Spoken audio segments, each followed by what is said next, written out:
मान्सूनच्या लांबणीमुळे हिडकल जलाशयातील पाणीसाठा मोठ्या प्रमाणावर खालावला असून धरणाच्या बुडीत क्षेत्रातील हुन्नूर येथील प्राचीन हेमाडपंथी श्री विठ्ठल मंदिर तब्बल 2 वर्षांनंतर पुन्हा पाण्याबाहेर आलंय। मंदिराचं दर्शन घेण्यासाठी उत्तर कर्नाटक आणि सीमा भागातील भाविकांची मोठी गर्दी होतीये।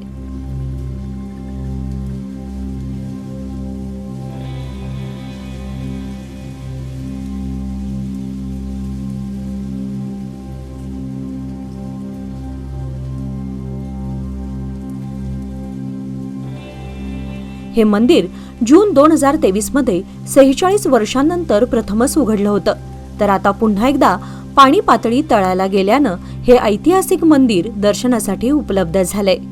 विशेष म्हणजे तब्बल 48 वर्षे पाण्याखाली राहूनही मंदिरातील गाभाऱ्यातील मूर्ती आणि संरचना आश्चर्यकारकरित्या सुस्थितीत आहे।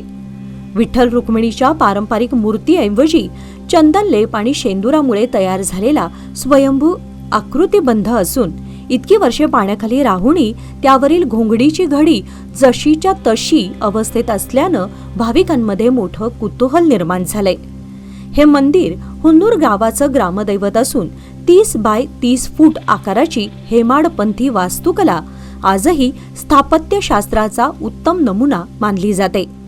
सध्या हुन्नूर येथील धनगर समाजाकडून मंदिरातील पारंपरिक पूजा अर्चा पुन्हा सुरू करण्यात आली आहे। बेळगावपासून अवघ्या 40 किलोमीटर आणि संकेश्वरपासून 27 किलोमीटर अंतरावर असलेल्या या मंदिराकडे सध्या भाविकांचा ओघ वाढलाय।